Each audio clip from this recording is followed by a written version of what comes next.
Clara had been counting down the days to her luxury trip for months, a reward she had earned after a grueling year of deadlines, late nights, and constant pressure at work. She had spent hours researching the perfect resort, comparing flights, and carefully selecting excursions that would make the experience unforgettable. Every detail, from the suite's ocean view to the private sunset dinner she had reserved, was meant to be hers alone, a moment of escape and celebration. She imagined stepping off the plane into warm sunlight, feeling the tension of the past year melt away as she relaxed into a world she had meticulously prepared for herself. But that anticipation shattered in a single phone call, one that arrived just a week before her departure. The receptionist on the other end of the line sounded casual, almost amused, when they asked, "Oh, is this for your sister now?" Clara froze, the words cutting sharper than she expected. Confusion turned to disbelief as she pressed for an explanation, only to discover that her younger sister, Emma, had somehow intercepted her booking confirmations and claimed the trip for herself.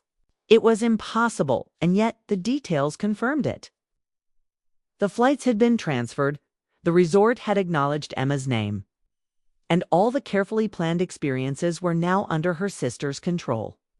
Clara's mind raced, trying to grasp how someone could casually take something so carefully curated, something she had worked and saved for, as if it were inconsequential. She confronted Emma immediately, her voice a mixture of shock and rising anger, but Emma only laughed, lightly, as though the situation were a joke. "It's just a little fun," Emma said, shrugging as if that excuse made it acceptable. "You can always go another time." Clara stared at her, the betrayal weighing heavier than she expected. This wasn't about money. The financial aspect was negligible compared to the trust, the planning, and the personal significance of the trip. Clara felt the sting of disregard for her effort, the violation of her independence, and the dismissal of her dedication. Emma's casual attitude made the wound sharper, as though her sister believed that what she wanted didn't matter, that her joy and anticipation could be taken lightly.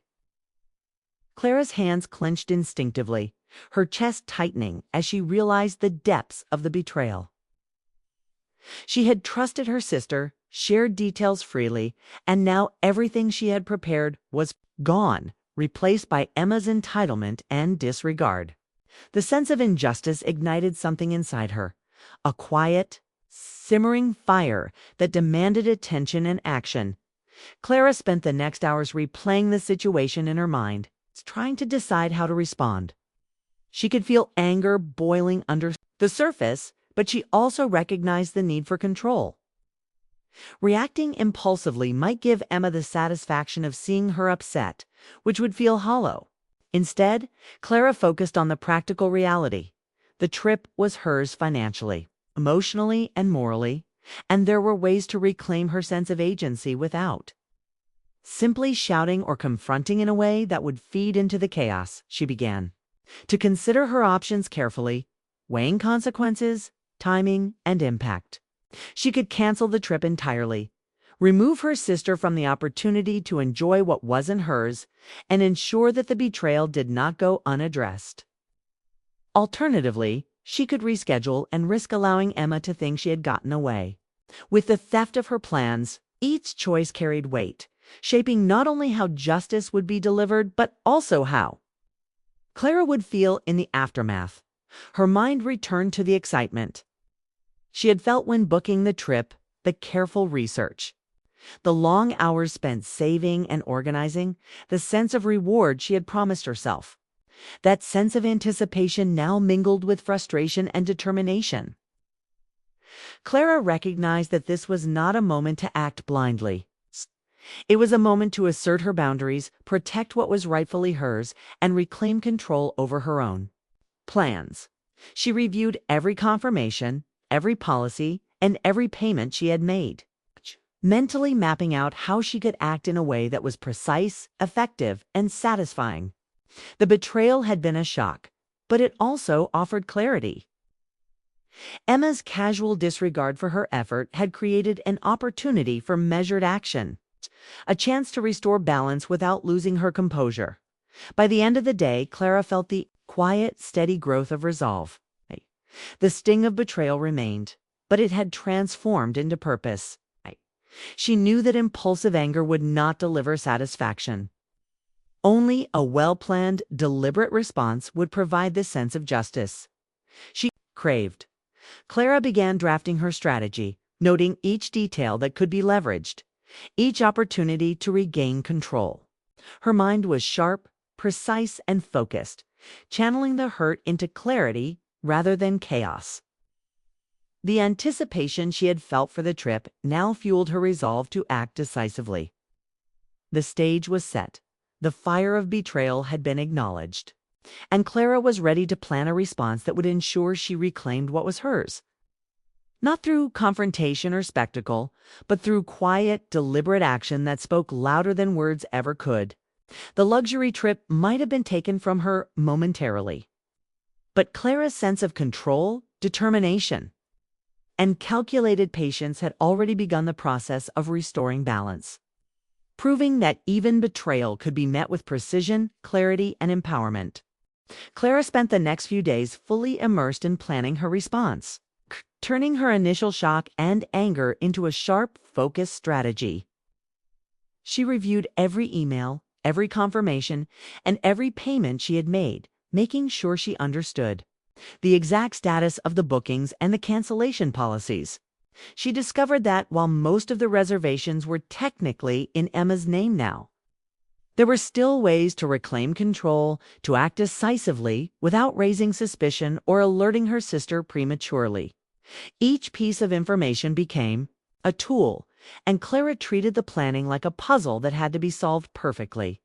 She knew impulsive retaliation would feel satisfying in the moment, but could backfire, making her look petty or unprofessional, and potentially leaving Emma one step ahead.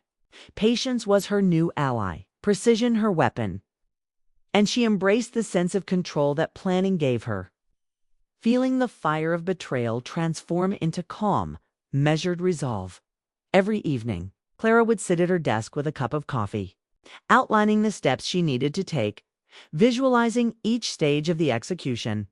She imagined Emma arriving at the resort, excited and completely unaware that the arrangements she thought she had taken over were about to disappear. Clara pictured her sister's expression, the sudden confusion, the disbelief, and the frustration that would follow, and she felt satisfaction without a hint of malice. Knowing that justice could be delivered quietly and effectively, she checked policies on flights, accommodations, and private excursions, calculating deadlines for changes and cancellations to ensure that when she acted, the results would be final and irreversible. Nothing could be left to chance. The success of her plan depended on every detail aligning perfectly at work. Clara kept up her normal routine, outwardly calm and professional, interacting with colleagues as though nothing had happened, all the while her mind was running through scenarios and contingencies. She imagined every possible response Emma might have, from denial to bargaining, and planned accordingly. Clara knew that to maximize the impact, she had to maintain composure and act behind the scenes. Public confrontation would ruin the subtlety of the plan and give Emma a chance to react before the consequences landed fully. The thrill of strategizing, the sense of anticipation, and the control over timing made her feel powerful in a way that anger alone could never provide. Each step, each phone call to the travel agency, each confirmation she reviewed brought her closer to executing a clean, precise revenge that would leave Emma understanding the seriousness of her actions without humiliating her unnecessarily. Clara also reflected on the emotional side of the situation. She had felt hurt, betrayed, and disrespected, and she knew that the desire for revenge stemmed not only from the trip being stolen, but from the violation of trust and boundaries. Her sister had laughed off Clara's expectations, assuming entitlement could replace respect. That memory fueled the determination to act carefully and deliberately. Clara recognized that the power in revenge lay not in emotional outbursts, but in planning, timing, and ethical leverage. She reminded herself that her goal was to restore fairness and regain control, not to harm or humiliate unnecessarily. And that mindset guided every decision she made. The internal dialogue of restraint versus action sharpened her focus, making her plan stronger and more effective. She also considered the optics carefully. Clara wanted the consequences to feel natural, unavoidable, like the universe correcting an imbalance rather than a personal attack orchestrated for spectacle.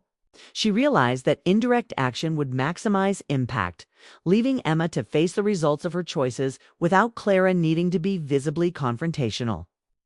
Clara began crafting a mental timeline, imagining the sequence of cancellations, confirmations, and communications that would ripple through the bookings and arrive at precisely the right moment, ensuring that the disruption would be complete, final, and unmistakable.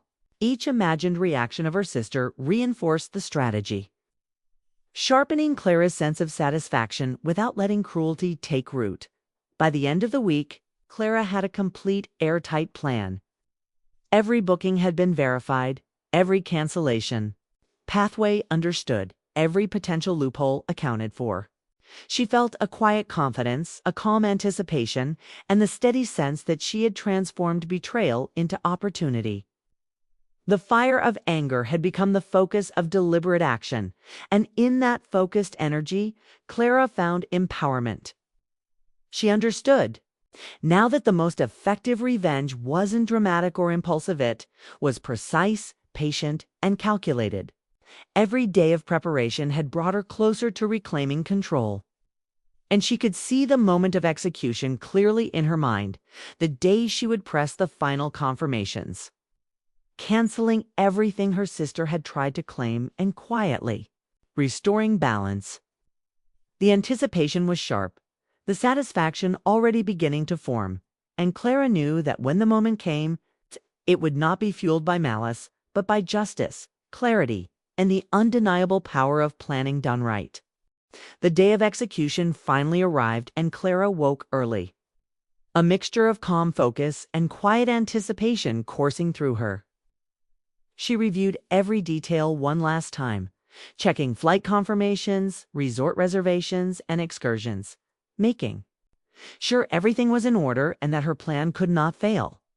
She imagined Emma, completely unaware of the precision behind Clara's actions, packing excitedly, envisioning the luxury she believed was hers, oblivious to the storm that had quietly been set into motion. Clara's pulse quickened as she pictured the moment her sister would arrive, expecting indulgence and ease, only to discover that the arrangements had been removed, erased, and locked beyond recovery. It was not meant to humiliate or shame, but to deliver a clear message. Taking what was not hers would not go unaddressed. Clara felt a strange exhilaration, the satisfaction of seeing preparation, patience, and strategy coalesce into a single decisive moment. She logged into the booking portals for the final time, moving quickly but deliberately, confirming cancellations, securing refunds where possible, and finalizing the disruption so that no accidental reversals could occur. Every click, every confirmation, every carefully timed email reinforced the quiet power she had built through careful planning. She paused only briefly to breathe, appreciating the calm control she had cultivated over her emotions, the way anger had been transformed into precise action. Clara understood that the true power of revenge lay in timing, in making decisions with care and foresight, not in hasty emotional reactions. The thrill of control mingled with satisfaction as she hit the final confirmation button. Knowing that the plan had been executed exactly as intended, and that Emma's assumption of entitlement would be met with undeniable consequences. As the hours passed, Clara imagined her sister arriving at the resort, full of excitement and expectation, only to be met with confusion and frustration. The images played vividly in her mind. The disbelief on Emma's face when she learned flights were canceled, the empty confirmation emails, the lack of access to the accommodations she thought were hers, and the sudden awareness that her actions had consequences, Clara smiled quietly, not in malice, but in the sense of justice restored. She had acted decisively, ethically within her rights, and with a precision that required no confrontation. The satisfaction was deep, rooted in control, fairness, and the knowledge that her carefully laid plan had worked exactly as she intended. Clara did not need to confront Emma directly. Instead, she observed the fallout from a distance, allowing her sister's confusion and frustration to reveal itself naturally. The quiet power of indirect action became apparent as she imagined Emma attempting to contact the resort, asking for explanations, trying to reverse the cancellations, and discovering that nothing could be done. Every futile call, every unanswered email, every sudden realization of what had been lost reinforced the impact of Clara's patient, methodical strategy. The revenge was complete not because it humiliated, but because it restored balance and protected what had been unfairly taken. The sense of empowerment Clara felt was not shallow or fleeting. It was the result of planning, observation, and the ability to act decisively while maintaining her integrity. Even as the day progressed and the consequences reached Emma fully, Clara maintained her composure, reflecting on how patience and foresight had amplified the effect of her actions. She realized that revenge often loses its meaning when it is driven by impulsive emotion. Instead, deliberate and measured action can achieve justice more effectively while preserving one's own dignity. Clara's mind traced the entire sequence of her plan. From discovery of the betrayal to final execution, appreciating the meticulous care she had taken to account for every detail. The control over her own reaction, combined with the knowledge that the consequences were inevitable, gave her a quiet sense of triumph that was both satisfying and instructive. By the evening, the fallout had settled. Clara could sense that her sister was confronting the reality of the cancellations. Excitement she had anticipated replaced with confusion and frustration. Clara did not gloat. She did not need to intervene. The natural consequences were enough to convey the lesson. The sense of justice was complete, and Clara felt a deep calm, knowing she had acted strategically rather than impulsively.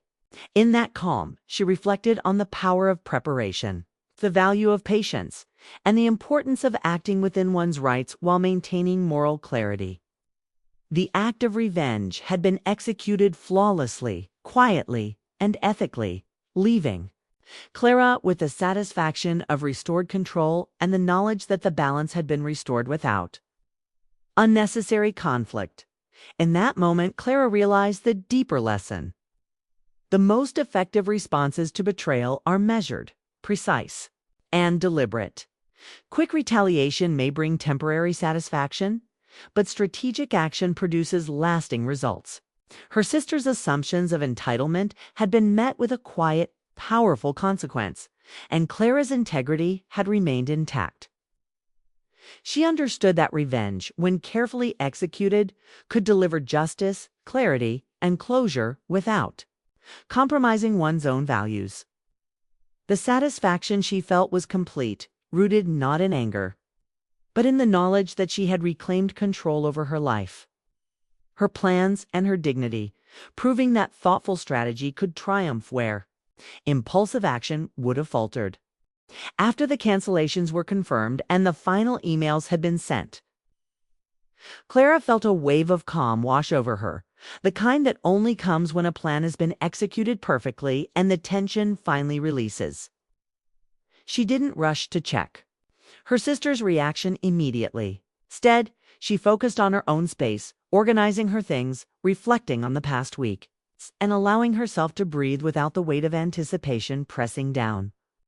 The quiet satisfaction she felt wasn't about gloating or cruelty, it was about reclaiming control, protecting what she had earned and demonstrating through action rather than words that boundaries could not be crossed without consequence. Clara understood that revenge did not need spectacle to be effective. The subtlety of her approach amplified the impact. Every detail she had considered: the timing, the confirmations, the precise sequence of cancellations worked together. to create a result that was undeniable yet carried no unnecessary harm. It was justice delivered with intelligence and integrity. A lesson learned without drama. And Clara felt a deep sense of accomplishment for the care she had taken to balance fairness with firmness. By the afternoon, she noticed her phone buzzing repeatedly with missed calls and messages. Emma was frantic, trying to reach the resort, the airline, and even Clara herself, desperate for explanations, realizing too late that the opportunity she had assumed was hers had evaporated completely. Clara allowed herself a small, private smile. She didn't respond immediately, choosing instead to observe from a distance, letting the consequences of Emma's entitlement unfold naturally. There was no need for confrontation. The actions themselves were teaching the lesson.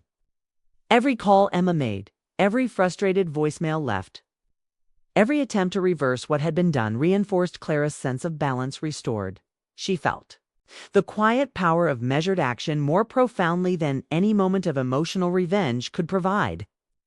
Realizing that effectiveness often lay in restraint and precision rather than shouting or public embarrassment. As the day progressed, Clara reflected on the emotional journey that had brought her here. From the initial shock and betrayal to the careful planning, every step had been a test of patience, clarity, and self-control. She recognized that acting impulsively could have brought fleeting satisfaction but also unnecessary conflict, leaving her caught in the turbulence of emotion rather than the calm certainty of control. The deliberate path she had chosen allowed her to maintain dignity while ensuring her sister experienced the consequences of overstepping boundaries. Clara understood that revenge, when executed with thought and care, could restore fairness without destroying relationships completely, and she appreciated that distinction. She had learned to channel hurt into strategy, anger into planning, and frustration into controlled action, all of which left her empowered rather than consumed. By evening, the intensity of the situation had faded. Clara checked her bookings, once more confirming that all cancellations were in place and nothing could be reversed without her intervention. She felt a deep sense of closure. The disruption had occurred, the lesson had been delivered, and the balance of respect and boundaries had been restored. Clara allowed herself to relax, to enjoy the knowledge that she had acted decisively and ethically, and that her sister's assumption of entitlement had been met with an outcome that was fair, proportional, and impactful. There was no need for celebration or boasting. Only the quiet affirmation that careful planning and patient execution could achieve justice more effectively than impulsive emotion ever could. The calm sense of satisfaction lingered, leaving her feeling in control, confident, and grounded. Clara also considered what she had learned about trust, boundaries, and respect. The betrayal had been painful, but it had revealed the importance of standing firm when someone disregards effort and planning. She realized that protecting what she valued required thoughtful action, not confrontation for its own sake, and that measured responses often carry lessons more enduring than any dramatic outburst. Clara's mind traced the series of steps she had taken, appreciating the intelligence, patience, and clarity required to execute her plans successfully. She understood that this experience had not only restored her vacation, but had also strengthened her own capacity to respond to challenges with strategy, discipline, and ethical consideration. By nightfall, Clara felt a sense of peace and empowerment she hadn't expected. She had transformed a moment of hurt and betrayal into an opportunity for control and growth. The trip she had once planned for herself could be rescheduled, but the lesson for her sister was already complete. Clara reflected on the value of acting decisively while maintaining dignity, on the strength found in patience and foresight, and on the quiet power of strategic, ethical revenge. She realized that true satisfaction does not come from causing pain or humiliation, but from reclaiming control, protecting what belongs to you, and allowing consequences to unfold naturally. In that calm, reflective moment, Clara understood the deeper truth of the experience. Revenge is most powerful when it is subtle, measured, and rooted in integrity, leaving the wronged person restored and the lesson unmistakably clear, all while preserving one's own moral compass and sense of self.